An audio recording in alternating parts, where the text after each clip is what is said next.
बोलिए सद्गुरु देव की जय। साखी नवासी।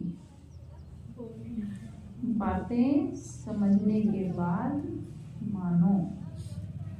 और एक जगह सद्गुरु क्या कहे हैं, हृदय रूपी तराजू पर तौल करके तब बोलो। और यहाँ पर साहब क्या कह रहे हैं, पहले बातें समझ लो तब मानो। बोलन है बहु भांति का, तेरे नैनन किछो न सूझ। कहे कबीर विचार के, तय घट घट वाणी बूझ। बोलना बाणी बातें शब्द, घट घट हर दिल प्रत्येक अंतःकरण।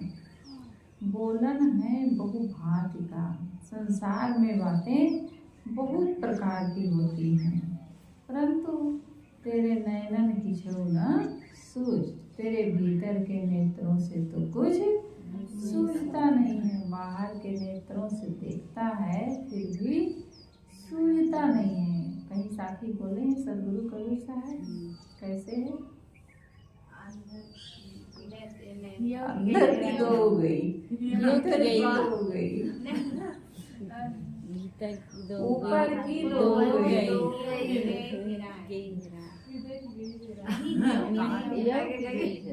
नहीं ऊपर की दो हो गई, यो की गई हेराए, दूसरा हो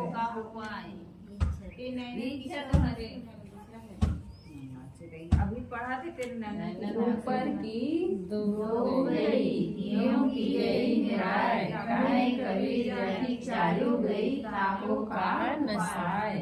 नसाए नहीं, जितने लोग हो उतने किस्म का बोलते हो। हम देखते हैं जैसे लगता है कई बार भी कैसे याद किए हो आप लोग भी, जब बढ़िया परफेक्ट याद होना चाहिए।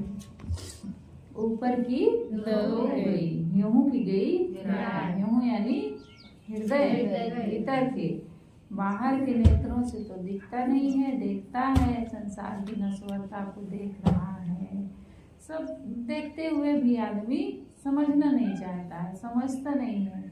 और भीतर के तो विवेक विचार के भी नेत्र फूटे हैं, साथ में बाहर के भी फूटे हैं और मानो भीतर के भी मानो फूट गए हैं। क्योंकि भीतर से भी नहीं, देख करके भी नहीं समझना चाहता है, न विवेक विचार करता है, तो भीतर विवेक विचार के भी नेत्र मानो फूट गए हैं। यानी कि साहब कहते हैं जहाँ कहाँ कबीर जाके चालू गई, जिसके चारों नेत्र फूट गए हैं, बाहर के भी दोनों और भीतर विवेक विचार के भी दोनों नेत्र फूट गए हैं, फिर उसके लिए क्या उपाय है, उसको कौन रास्ते पर ला सकता है। ऐसे यहाँ भी साहब कह रहे हैं कि तेरे भीतर के नेत्रों से तो कुछ सूझता नहीं है, और तू सभी बातों को आंख मूंद करके मान लेता है। जो कुछ कह दिए वो सब सत्य है, जो वाणियाँ लिख दी गई धर्म ग्रंथों में वो सब सत्य हैं। सद्गुरु कहते हैं कि हे मानव, तू सबकी जुबानों से निकली हुई बातों को समझने का प्रयत्न करो। घट घट वाणी बूझ। जो सबके भीतर से निकली हुई वाणियाँ हैं, बातें हैं, सबकी जुबान से जो निकली हैं उनको परख करके समझने का प्रयत्न करो। कबीर साहब वैज्ञानिक दृष्टिकोण वाले संत पुरुष हैं। वे शास्त्र प्रमाण, आप्त प्रमाण, आप्त वचन के नाम पर शब्दों को आंख मूंद कर मानने को स्वीकार करते हैं। पूरा काल में महर्षि कपिल ने शब्दों की छानबीन करके मानने तथा न मानने की राय दी थी। आंख मूंद कर शब्द मान लेना चाहिए, इसके वे घोर विरोधी थे। महर्षि कणाद तथा महात्मा बुद्ध ने शब्द को प्रमाण कोटि में रखा ही नहीं, इसलिए शब्द प्रमाण से अपने सिद्धांत को जिलाने वाले वेदांती इनसे नाखुश थे। बीच बीच में तो जाने अनजाने में सबके मुख तथा लेखनी से बात निकल जाती है कि निर्छीर विवेक करना चाहिए। कबीर तो मानो क्रांति के सुगठित व्यक्तित्व ही थे। वे उक्त साखी में बहुत बड़ी क्रांति की बात कह देते हैं। कहते हैं बोलन है बहुभांति का। संसार में बोलना, बात, वाणी, शब्द, लेख बहुत प्रकार के हैं। अच्छे अच्छे प्रसिद्ध ऋषि मुनियों, संत महात्माओं, कवि, लेखकों एवं पीर पैगंबरों के नाम पर ऐसी ऐसी बातें लिखी मिलती हैं जिनका विश्व सत्ता एवं प्रकृति के शाश्वत नियमों से दूर कभी संबंध नहीं है, परंतु उन बातों को धार्मिकों द्वारा आप्त वचन एवं शास्त्र वचन के नाम पर जनता के गले उतारने का प्रयत्न किया जाता है, और जो उन पर विचार करना चाहता है उसे क्या कहते हैं? जो विचार करता है उसे क्या कहते हैं? वो नास्तिक है, काफिर है, अपवित्र होने को करार दिया जाता है। किंतु कोई बात इसलिए सत्य नहीं हो सकती है कि वह किसी बड़े नाम के पुरुष या बड़े नाम के शास्त्र से जुड़ी है, तब सत्य हो सकती है। जब वह विश्व सत्ता एवं प्रकृति के शाश्वत नियमों के अनुकूल हो, किसी शास्त्र में लिखे होने के नाते उन शब्दों के अनुसार विश्व सत्ता एवं प्रकृति के नियम नहीं हो जाते, किंतु विश्व सत्ता एवं प्रकृति के शाश्वत नियमों के अनुसार यदि शब्द हैं तो प्रमाणिक होते हैं, अन्यथा वे मनगढ़ंत हैं। कहीं लिखा है हनुमान जी सूरज को निकल गए, लिखा है ना? तो क्या है, सत्य है? नहीं, क्योंकि क्योंकि जो सूरज पृथ्वी जो है 13 लाख गुना बड़ा है और आग का गोला है। ये इस लेख के नाते प्रकृति में घटना नहीं बन सकती है। सूरज पृथ्वी से 13 लाख गुना बड़ा दहकता हुआ का पिंड है। उसे किसी व्यक्ति द्वारा निगल जाने की बात बाल विनोद के अलावा कुछ नहीं है। हनुमान जी 7 योजन अर्थात करीब 1200 किलोमीटर समुद्र का पाट कूद गए और उसके बाद केवल 5 दिनों में समुद्र पर 100 योजन लंबा तथा 10 योजन चौड़ा अर्थात लगभग 1200 किलोमीटर लंबा तथा 120 किलोमीटर चौड़ा पत्थर का पुल बन गया। ये सब काव्य के अद्भुत रस के अलावा कुछ नहीं है। कबीर साहब ने मुर्दे को जिला दिया, जगन्नाथ में समुद्र को रोक दिया, टूटी चौकी तथा पत्थर के झांझ को अपनी आज्ञा मात्र से चला दिया, भैंसे से वेद मंत्र का पाठ करवा दिया आदि जैसी बातें 16 माने झूठी हैं और कबीर साहब के खरे ज्ञान के विपरीत हैं। आज राम, कृष्ण, हनुमान, कबीर, ईसा आदि महापुरुष आ जाएं तो वे अपने अपने अनुयायियों को उनके झूठे प्रचार पर उन्हें खूब फटकारेंगे। अधिकतम धर्म वाले महिमा के नाम पर झूठ बोलने में डरते ही नहीं। वे एक तरफ कहते हैं कि सत्य के समान दूसरा धर्म नहीं है, धर्म न दूसर सत्य समाना, और दूसरी तरफ गला फाड़ फाड़ कर झूठ बोलते तथा लिखते हैं। कबीर साहब कहते तेरे नयनन किछो न सूझ, हे मानो तेरे नेत्रों से कुछ दिखाई नहीं देता, क्योंकि तू तथाकथित धार्मिकों द्वारा अंधश्रद्धा का उपदेश देकर अंधा बना दिया गया है। धार्मिकों द्वारा अंधश्रद्धा का उपदेश देकर अंधा बना दिया गया है। धर्म गुरुओं ने तेरी आंखों में अज्ञान की पट्टी बांध दी है। उन्होंने तुझे पशु बनाकर मुंह खोकर चलने की आज्ञा दी है और अब तू चूं भी नहीं कर सकता। अब चूं करे तो फिर नास्तिक हो जाए, काफिर हो जाए। तू समझ ले कि इस तरह विवेकहीन होकर ना तुम्हें बौद्धिक संतोष मिलेगा और ना आत्मिक संतोष मिलेगा। कबीर साहब कहते हैं कहाँ कबीर विचार के घट घट बानी बोझ। सदगुरु विचार कर कहते हैं कि तुम लोग सबकी बातों को समझने की चेष्टा करो, आंखें मूंद कर मानने की नहीं। हे सत्य के इच्छुकों, तुम लोग सबकी बातों पर परख की कसौटी लगाओ, तर्कपूर्ण युक्ति एवं विश्व सत्ता तथा प्रकृति के शाश्वत नियमों से मेल खाने वाले वचनों को ही मानो, बिना सिर पैर की तथा अनर्गल बातों को दूर से ही त्याग दो। अनर्गल बातें लिखी गई हैं उनको दूर से ही त्याग दो। जो विवेक से सत्य लगे उसी को मानो। सदगुरु ये नहीं कहते कि तुम किसी की बात ना मानो या सबकी बातों की अवहेलना कर दो। वे क्या कह रहे हैं, घट घट वाणी बूझ, अर्थात सबके घटों से निकली हुई वाणियों को बूझो, बूझ करके ही समझने की चेष्टा करो, उन्हें अच्छी तरह समझ लो कि उनकी वास्तविकता क्या है। इसके बाद जो त्यागने योग्य है त्याग दो और जो ग्रहण करने योग्य है उसे ग्रहण कर लो। हम लिख दिए हैं, राजा सगर की पत्नी कितने बच्चे दी थी? 60,000। 60,000 ना, 60,000 बच्चे उनके पैदा हुए थे। कीड़े मकोड़े जैसे थे, उनको घी के घड़ा में लगे रख दिया गया। फिर वो घी पी पी के जब बड़े हुए तब निकले उसमें से। 60,000 तो गाँव में 60,000 नहीं, 60,000। 60,000। तो वही तो कहा था गाँव में नहीं रहे उतना। हमारे गांव में 3,000 की जनसंख्या है। नवा गाँव। तो 60,000 के करना है। शहर में भी नहीं रहे ना सर, 60,000। होते कि नहीं जाएगा। रायपुर में हुई 60,000। एक गाँव में भी रहे। अच्छा। नहीं, रायपुर की जनसंख्या हुई 60,000। रायपुर में होगा। राजा गोकर्ण कहाँ से पैदा हुए थे? कान कान से बेचारा पैदा हुआ था, और गाय के कान से। गाय के कान, जब गाय के कान से कहीं आदमी बच्चा पैदा हो बच्चेदानी है जाएगा। उसके कान में उसके बच्चेदानी है, आदमी की वो भी। और कहाँ ऐसे ऐसे अनर्गल बातें पुराणों में लिखी गई हैं और लोग उसको मानते हैं। मान रहे हैं। अब ना माने तो फिर नास्तिक हो जाए, काफिर हो जाए, पवित्र उनको करार दिया जाता है। इसलिए वो उसको मान रहे, विवेक भी नहीं करते हैं लोग। विवेक तो करना चाहिए कि ऐसा प्रकृति में ऐसी घटना नहीं घट सकती है। तो साहब कह रहे हैं कि इस साखी का भाव सामान्य व्यवहार के अर्थों में भी हम ले सकते हैं कि बोलन है बहु भांति का। संसार के लोगों की बातें अनेक प्रकार से कही जाती हैं। जब तुमसे कोई आदमी मिले और वह अपनी बातें कहे, तब तुम उसकी बातों को समझने की चेष्टा करो। किसी सही आदमी को धोखेबाज समझकर तुम कहीं उसकी अवहेलना न कर दो, और कहीं किसी धोखेबाज आदमी की चिकनी चुपड़ी बातों में आकर अपने आप को ठगा न दो।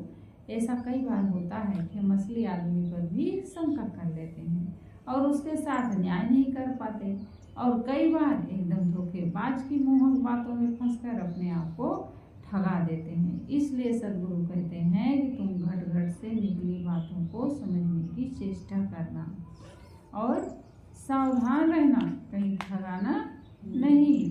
तो साहब इस साखी में कह रहे हैं कि बातें समझने के बाद मानो, हर बातों पर विवेक विचार करो, तब उनको मानो, ग्रहण और त्याग करो। मन से ऊपर उठकर स्वरूप में स्थित हो। मूल गहेते काम है, तय मत भरम भुलाओ। मन सायर मनसा लहरी, बहे कदम मत जाओ। मूल वस्तु निज स्वरूप, सायर समुद्र, मनसा इच्छा, लहरी तरंग। मूल गहेते काम है। मूल क्या है? निज स्वरूप। निज स्वरूप का बोध एवं स्थिति ग्रहण करने से ही कल्याण है। मूल गहेते काम है। निज स्वरूप का बोध एवं स्थिति ग्रहण करने से ही कल्याण है। तय मत भरम भुलाओ। हे मानव, तू नाना वाणियों एवं मान्यताओं के भ्रम पड़कर अपने स्वरूप को मत भूलो। तय मत भरम भुलाओ। तू नाना वाणियों एवं मान्यताओं के भ्रम पड़कर क्या नहीं भूलना है? अपने स्वरूप को मत भूलो। मन सायर मनसा लहरी। मन क्या है? मन क्या है? समुद्र। और मनसा क्या है?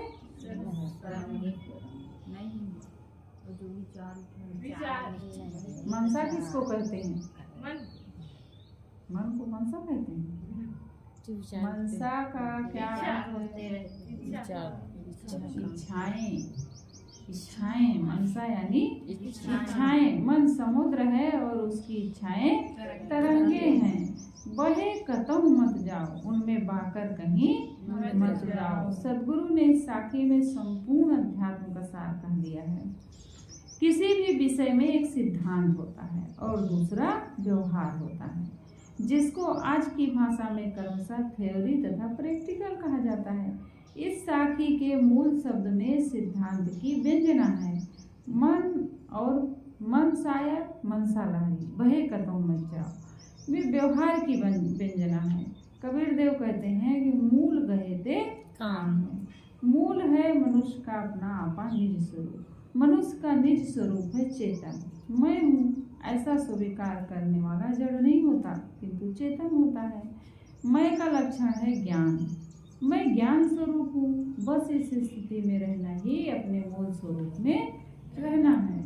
किंतु संसार में भ्रामक शब्दों का जोर है और स्वरूप ज्ञान के शब्दों की अत्यंत कमी, इसलिए मनुष्य भ्रांतियों की धारा में निरंतर बहता रहता है।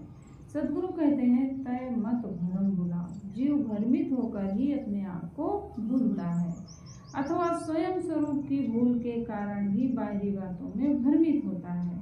संसार में तो ऐसी वाणियों के का अधिकतम जोर है। कौन सी वाणियों का जोर है?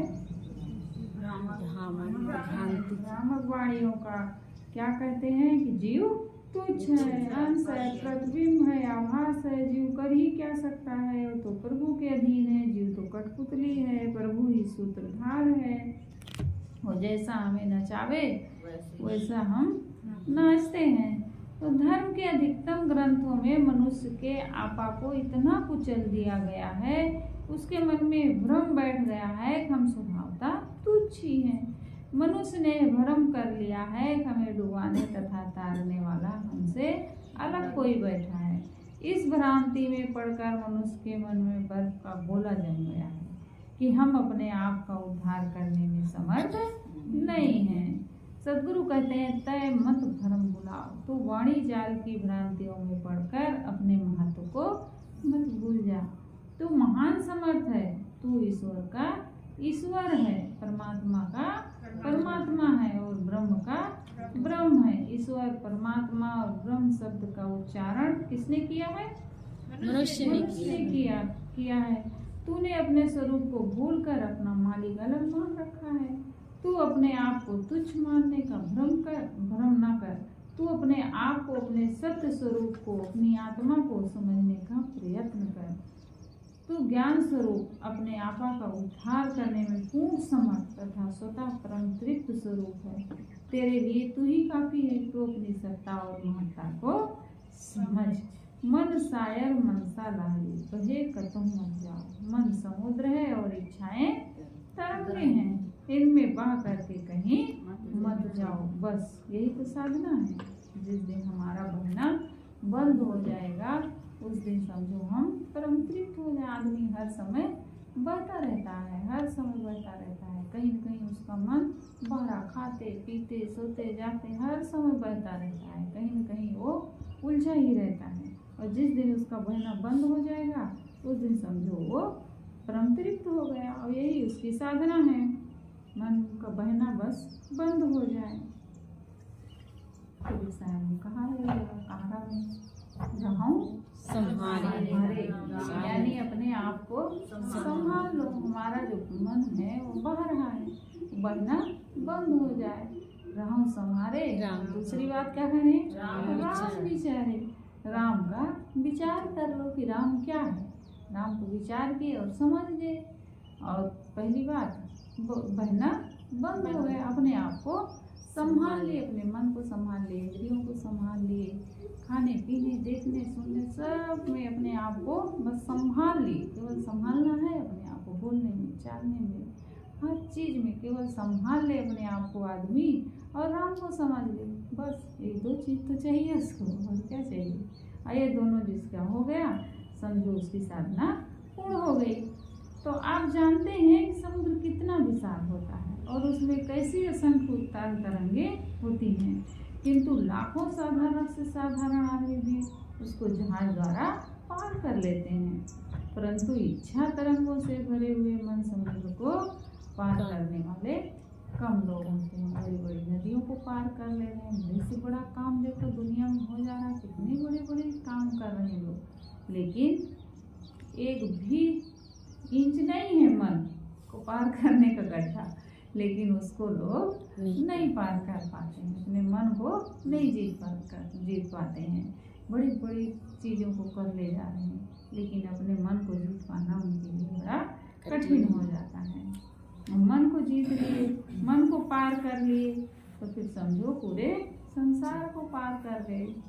तो साहब कह रहे हैं कि इच्छा तरंगों से भरे हुए मन समुद्र को पार करने वाले कम लोग होते हैं। बाहर का समुद्र सब देखते हैं, उसकी उठती हुई तरंगे, ज्वार भाटे सब देखते हैं।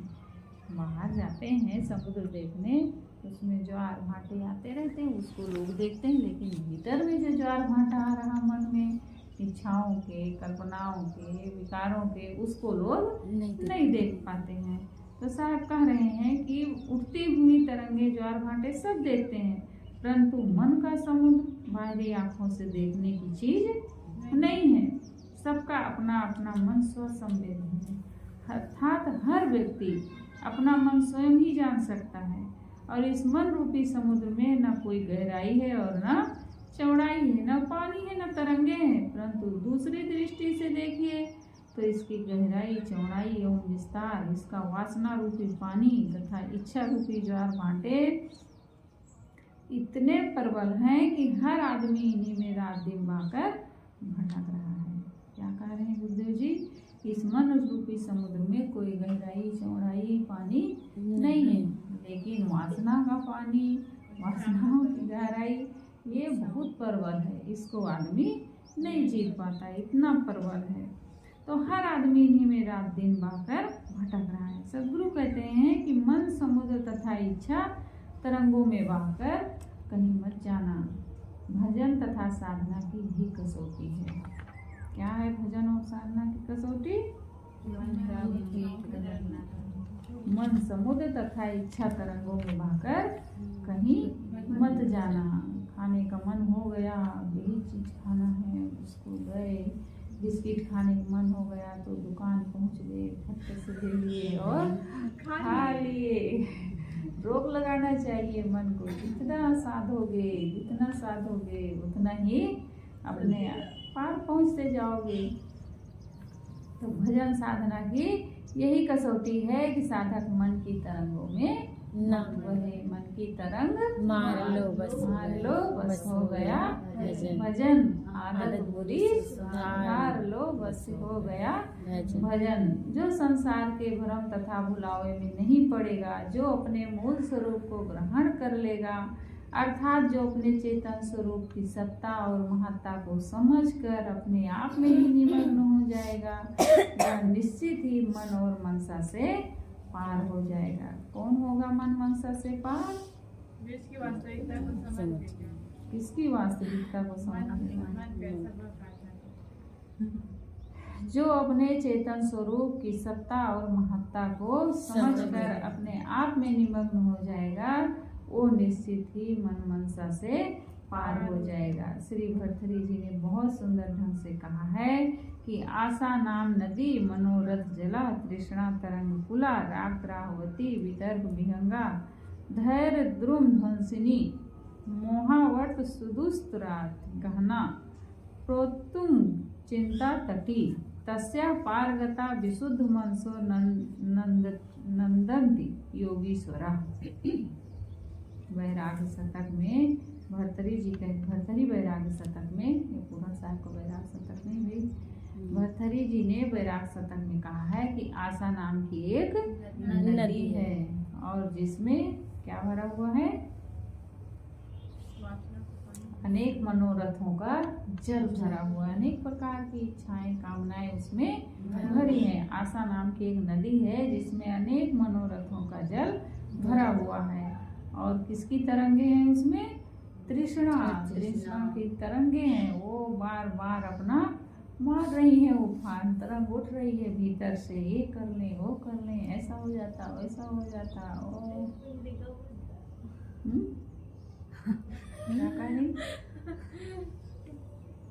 क्या कहेगी तू? कुछ कही हो? दूसरा पहला मंजिल हो गया, दूसरा, फिर तीसरा। तो ठीक है, नहीं बनाते हैं,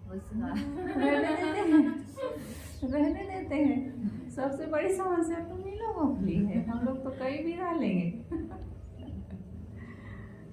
तुम ही कह रही हो यहाँ बाथरूम होना चाहिए, यहाँ बेसिक होना चाहिए, तो ये होना चाहिए, हम पैसे दे देंगे बेसिक के लिए। तो इसमें तृष्णा की तरंगे हैं, राग के ग्राह तथा द्वेष के विषैले पक्षी हैं। ये नदी धैर्य रूपी पेड़ को निरंतर हारती है। इसमें मोह के भंवर हैं और चिंता के तट हैं। इसको कौन पार करता है? जो विवेकी होगा, जो पवित्र मन वाले योगी पुरुष हैं, जिसका मन विवेकी तो हो गए लेकिन विवेक का उपयोग नहीं कर रहे हैं। क्या मतलब है? सबको तो विवेक है, कौन नहीं जानते हो? राग नहीं करना चाहिए, द्वेष नहीं करना चाहिए, लोभ नहीं करना चाहिए, क्रोध नहीं करना चाहिए, हैं? लेकिन कर रहे हैं तो कहाँ विवेकी हैं? जानते हो ना, जो जान रहा वही विवेकी है। अब जान बूझ करके भी उसको कर रहे हैं, जान रहे हैं फिर भी कर रहे हैं, तो कहाँ विवेकी बने भाई? इसको वही पार कर सकते हैं जो पवित्र मन वाले योगी पुरुष हैं, वही इसको पार कर जाते हैं। कल नहीं कहे कि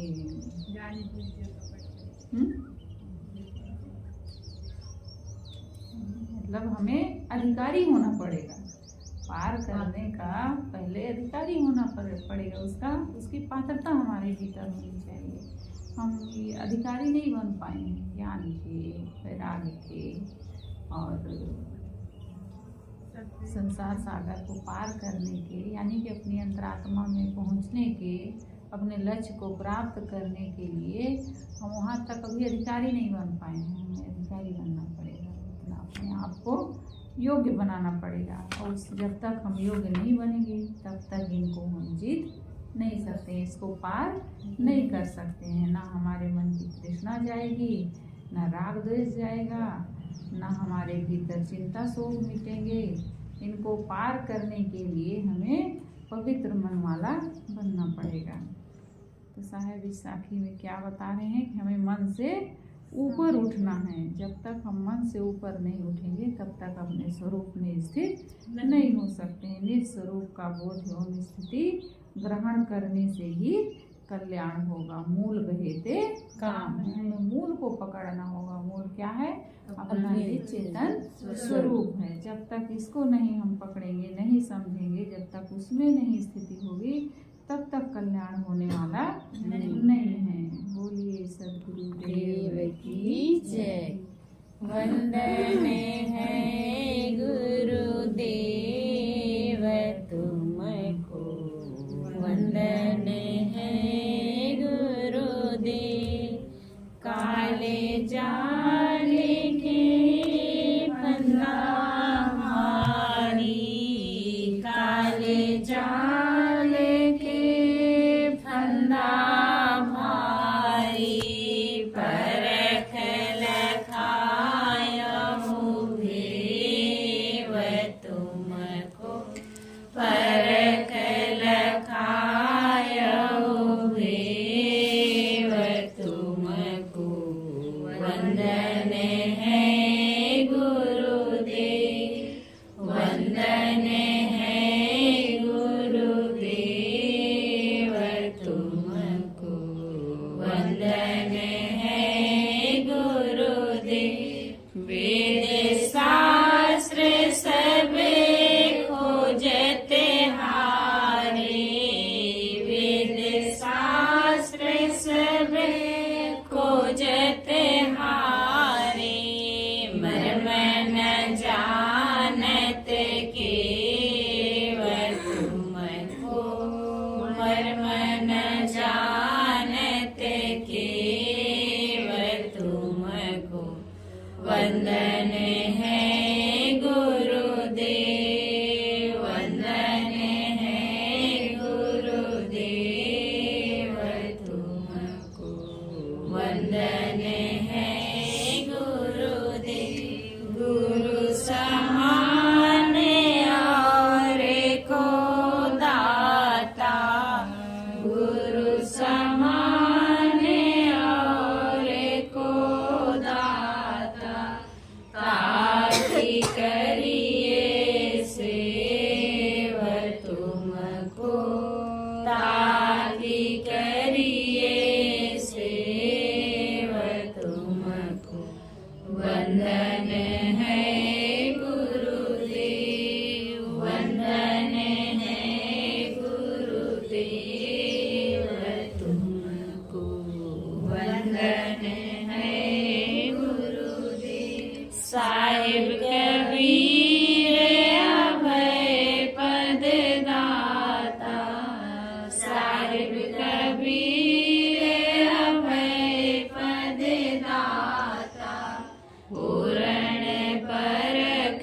समेव तुमको पूरण परख समेव तुमको वंदन है गुरुदेव वंदन है गुरुदेव तुमको वंदन है गुरुदेव साहिब बंदगी साहिब बंदगी साहिब बोलिए सद्गुरुदेव की जय संत समाज की जय साहिब।